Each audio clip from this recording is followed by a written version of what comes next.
नमस्कार दोस्तों, फिर से एक बार हमारे YouTube चैनल में आपका स्वागत है। आज शुरुआत करेंगे विद्या ज्ञान प्रारंभिक परीक्षा में जो आपका प्रश्न पेपर आया था उसमें हिंदी भाषा के प्रश्न कैसे आए थे और कितने थे और किस प्रकार के प्रश्न पूछे जाते हैं, इस पर चर्चा करेंगे। सबसे पहले हम देखते हैं कि विद्या ज्ञान पर जो हिंदी भाषा के प्रश्न पूछे गए थे वो आपकी बार 15 प्रश्न किए गए थे, जिनमें से कुछ अनुच्छेद पढ़कर आंसर देने थे, कुछ ग्रामर से थे। इस प्रकार से कुल 15 प्रश्न पूछे गए थे। शुरुआत होती है यहाँ से 76वें क्वेश्चन से आपकी, जो अनुच्छेद पर आधारित है। अनुच्छेद यहाँ पे दिया गया है। यदि इसको पढ़ेंगे तो ज़्यादा समय लगेगा, तो ज़्यादा समय न लगाते हुए हम सीधे प्रश्न पर जाते हैं। तो प्रश्न था, पड़ोसी के साथ संबंध रखना हमारे हित में है क्योंकि वह ऑप्शन ए आकस्मिक आपदा या आवश्यकता के समय हमारे काम आता है। ऑप्शन दूसरा है हमारे घर पर सदैव निगाह लगाए रखता है, हमारे कार्यों में व्यवधान उत्पन्न करता है, अंदर अंदर हमसे ईर्ष्या करता है। तो यदि पड़ोसी सच्चा है और पड़ोस का अपना फर्ज निभाता है तो उसका जो सही आंसर होगा यहाँ पे आकस्मिक आपदा या आवश्यकता के समय हमारे काम आता है। पड़ोसी किसी की समस्या में हमेशा सहभागी होता है, इसलिए ऑप्शन ए सही होगा। अब यहाँ पे अगला जो क्वेश्चन है, हमें पड़ोसी से निभाने के लिए, फिर आपका खाली स्थान दिया गया है, फिर है चाहिए, रिक्त स्थान की पूर्ति हो तो सर्वाधिक उपयुक्त विकल्प होंगे। तो यहाँ पर क्या है, आपके 4 विकल्प यहाँ भी दिए गए हैं।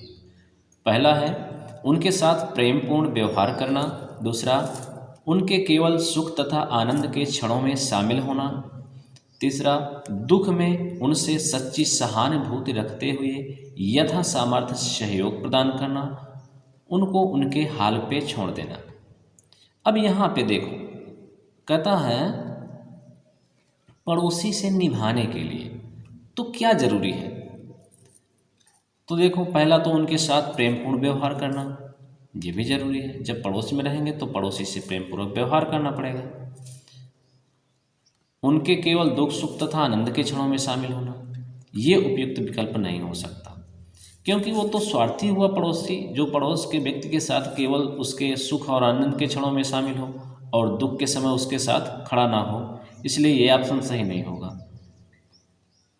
अब यहाँ पे है दुख में उनसे सच्ची सहानुभूति रखते हुए यथा सामर्थ्य सहयोग प्रदान करना, ये ऑप्शन सही है। ये भी तो देखो, दुख में जब पड़ोसी किसी के साथ खड़ा होगा, सहानुभूति रखेगा और जो उसका सामर्थ्य होगी सहयोग देगा, तो ये एकदम सही है। तो यहाँ पे पहला और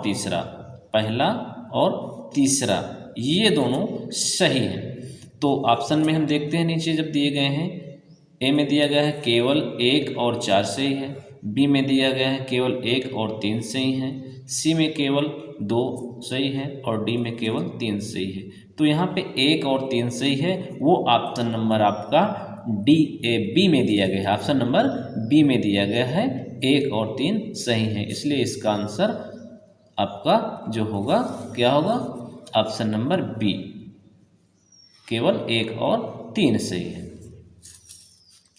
अब अगले प्रश्न की ओर चलते हैं। अगला प्रश्न है आपका, निम्नलिखित विकल्पों में से अशुद्ध वर्तनी वाला शब्द है। अच्छा, ऐसे सवालों में होता क्या है मित्रों कि जब कोई शब्द दिए गए होते हैं तो उनमें से कुछ शब्द आपके सही होते हैं और एक शब्द जो होता है वह कहीं ना कहीं जो है ग्रामर की दृष्टि से गलत लिखा हुआ होता है। आपको पता करना होता है कि कौन सा शब्द गलत लिखा गया है। तो जब आप हिंदी को अच्छी तरीके से पढ़ते हैं और उस पर समझ करते हैं तो पता चलता है कि कौन सा शब्द आपको गलत लग रहा है। जैसे यहाँ पे दिया गया है सामाजिक, तो सामाजिक आपका सही लिखा हुआ है, सामाजिक एकदम सही है और ज़्यादातर ये आपके जितने शब्द होते हैं तो कुछ तो मिल जाते हैं आपके अनुच्छेद में ही, हो सकता है कुछ ना मिले। तो यदि आप हिंदी को अच्छी तरीके से पढ़ते हैं तो आपको पता चल जाता है। फिर दूसरा है बी आकस्मिक, आकस्मिक भी सही लिखा हुआ है। सी में है स्वाभाविक, यहाँ देखो स्वाभाविक भी एकदम सही लिखा हुआ है। फिर डी सामंजस्यक लिखा है। अब ये जो है आपका डी नंबर सामंजस्यक, ये आपका सही नहीं है, ठीक है। तो इसका जो आंसर होगा ऑप्शन नंबर डी हो जाएगा। अगला क्वेश्चन है आपका निम्नलिखित विकल्पों में से कौन सा शब्द भाववाचक संज्ञा है। अब इसमें भी आपको बताना पड़ेगा कि भाववाचक संज्ञा किसमें है। तो देखिए ऑप्शन नंबर 1 में दिया गया है देश, ऑप्शन नंबर बी में विश्वत, ऑप्शन नंबर सी में अमीर, ऑप्शन नंबर डी में पड़ोसी। तो इसका जो सही होगा भाववाचक संज्ञा। अच्छा, भाववाचक संज्ञा क्या होती है? भाववाचक संज्ञा जब किसी गुण, दशा आदि का बोध कराने वाले जो शब्द होते हैं वह भाववाचक संज्ञा के अंतर्गत आते हैं। तो देखिए देश कोई गुण नहीं है, विश्वत कोई गुण नहीं है, पड़ोसी कोई ना गुण है ना दशा है, इसलिए यहाँ पर जो अमीर है, अमीर आपका भाववाचक संज्ञा है और यही आपका सही आंसर होगा। अगला क्वेश्चन है गद्यांश में वर्णित कटे कटे रहना मुहावरे का अर्थ नहीं है। दोस्तों ऐसे प्रश्नों में आप कंफ्यूज हो जाते हैं और उसका आंसर आपको आता तो रहता है लेकिन आप गलत करके चले जाते हैं। होता क्या है कि उसने देखो यहाँ क्या पूछा है, गद्यांश वर्ण में कटे कटे रहना मुहावरे का अर्थ नहीं है। हो सकता है आप ध्यान नहीं देते हो और जल्दबाजी में कटे कटे रहना मुहावरे का अर्थ क्या होता है इसी में टिक करके चले जाते हो और आपका प्रश्न गलत हो जाता है। तो इसलिए ध्यान से आपको प्रश्न भी पढ़ना है, फिर आपको उसके बाद उसका आंसर देना है। तो कटे कटे रहना मुहावरे का अर्थ क्या होगा पहले हम ये जान लें। दूर दूर रहना ये भी अर्थ होता है, अलग अलग रहना ये भी अर्थ होता है इस मुहावरे का, बेरुखी बरतना ये भी अर्थ होता है और कटे कटे रहना का समीप रहना अर्थ नहीं होता। इसलिए ऑप्शन नंबर डी आपका सही उत्तर होगा। इसके बाद आपका जो आता है अगला अनुच्छेद, इस अनुच्छेद को भी आपको पढ़ करके ही अगले प्रश्नों के उत्तर देने पड़ेंगे। तो इस अनुच्छेद को हो सकता है आप पढ़कर आंसर तो दिए होंगे लेकिन जल्दबाजी में जब आप पढ़ते हैं तो गलत कर जाते हैं। ठीक है, इसको तो आप पढ़ लीजिएगा। आगे हम आंसर पर चलते हैं, प्रश्न देखते हैं और उनके आंसर देखते हैं।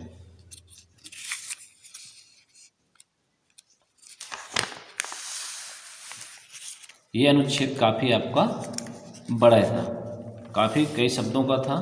अगला इसमें जो क्वेश्चन पूछा गया है, लिखा है अपनी ईमानदारी साबित करने के लिए लेखक द्वारा क्या कार्य किया गया। तो यहाँ पर जब आप अनुच्छेद को पढ़ेंगे तो आपको वहाँ बड़ी आसानी से इसका आंसर मिल जाता है।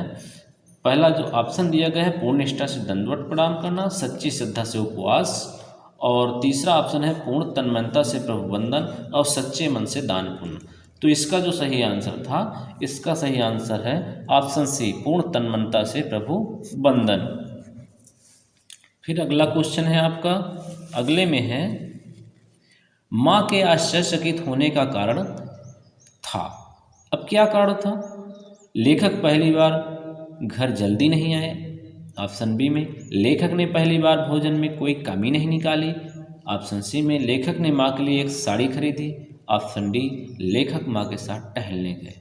तो इसका जो सही आंसर होगा ऑप्शन बी होगा, लेखक ने पहली बार भोजन में कोई कमी नहीं निकाली। इसके पहले क्या करता था कि लेखक हमेशा हमेशा कुछ ना कुछ भोजन में कमी निकाल देता था, इसलिए माँ आश्चर्यचकित हुई क्योंकि इस बार लेखक ने कोई कमी नहीं निकाली। फिर अगला क्वेश्चन है बेईमानी शब्द में उपसर्ग मूलतः मूल शब्द एवं प्रत्यय अलग अलग बताने वाला सही विकल्प क्या है। तो इसके पहले आप दोस्तों ये जान लो कि उपसर्ग क्या होते हैं। उपसर्ग वे शब्द होते हैं जो किसी शब्द के शुरू में जुड़ जाते हैं। यानी शुरू में जुड़ते हैं। और मूल शब्द क्या होता है? जो कोई मूल शब्द ही होता है। फिर उसके बाद जो जुड़ता है वो होता है आपका प्रत्यय। तो देखो यहाँ पे 4 ऑप्शन दिए गए हैं, बे, धन मान, धन ई। और ऑप्शन बी में दिया गया है बे धन ईमान धन ई। और ऑप्शन सी में बेई धन मान धन नी। और ऑप्शन डी में बे धन ईमान धन ई। अब इससे हम ये देखें कि आखिरकार इसमें जो है मूल शब्द सही कौन सा है। तो यहाँ पे हम यदि देखें मूल शब्द तो ईमान सही है। तो ऑप्शन बी और डी में दोनों में दिया गया है ईमान।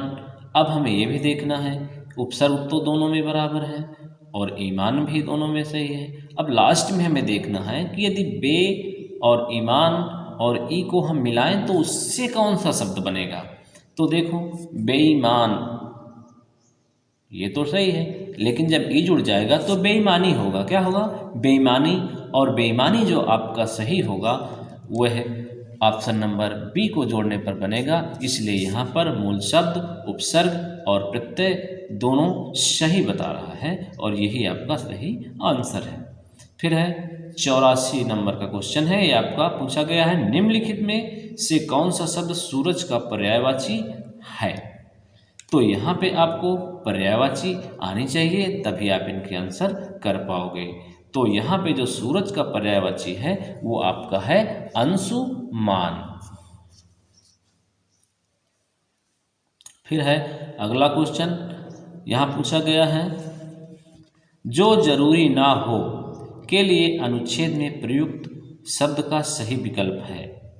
अच्छा, जो जरूरी ना हो, आवश्यक का मतलब जो जरूरी होता है, एकाएक का मतलब अचानक होता है, तन्मयता का मतलब पूर्ण लगन के साथ कोई कार्य करना होता है। तो यहाँ पे एक ही आपका ऑप्शन है, ऑप्शन नंबर बी, जहाँ लिखा गया है अनावश्यक। अनावश्यक का मतलब जो कुछ आवश्यक ना हो, जो कुछ जरूरी ना हो, तो यही आपका सही आंसर है। फिर आपका एक अगली कविता दी गई है। इस कविता को पढ़कर आपको अगले दिए हुए प्रश्नों को उत्तर देने पड़ेंगे। यहाँ लिखा गया है, एक पेड़ था नारियल का, ऊंचाई थी जमकर, उसके नीचे पड़ा हुआ था, बदसूरत था पत्थर, नारियल अक्सर घमंड में उसकी हंसी उड़ाता, क्या करता बेचारा पत्थर, मन ही मन दुख पाता। एक बार एक मूर्तिकार ने देखा जब वह पत्थर, सोच समझकर उस पत्थर की मूर्ति बना दी खूबसूरत। लोगों ने उस देव मूर्ति को मंदिर में रखवाया, जो सबकी ठोकर खाता था,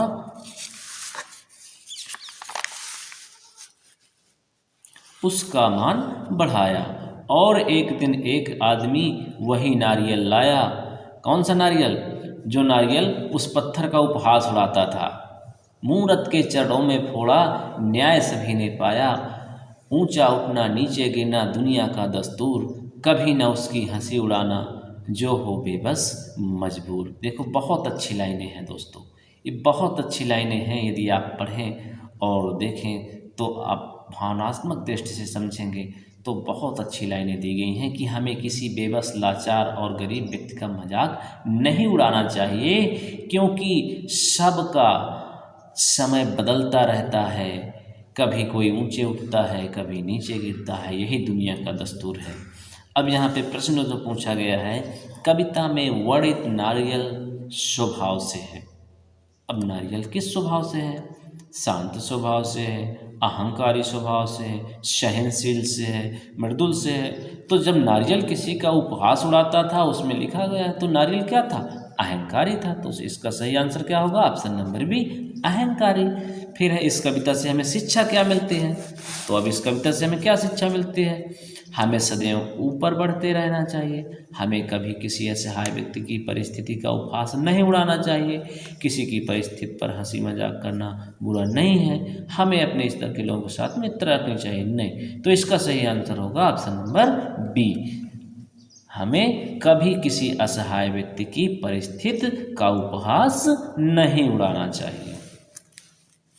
फिर है, उपयुक्त कविता में दिए गए ऐसे शब्द युग्म जोड़े छांटिए जो एक दूसरे के विपरीतार्थक हैं, यानी जिनका अर्थ एक दूसरे से अलग है। जैसे यहाँ पे दिया गया है बदसूरत खूबसूरत, ऊंचा नीचा, तो यही आपका विपरीतार्थक शब्द युग्म है। यहाँ पे बदसूरत का विपरीतार्थक खूबसूरत और ऊंचा का विपरीतार्थक यानी विलोम नीचा होगा, इसलिए ऑप्शन नंबर ए सही है। ठीक, अब आपका अगला क्वेश्चन है, इसमें दिया गया है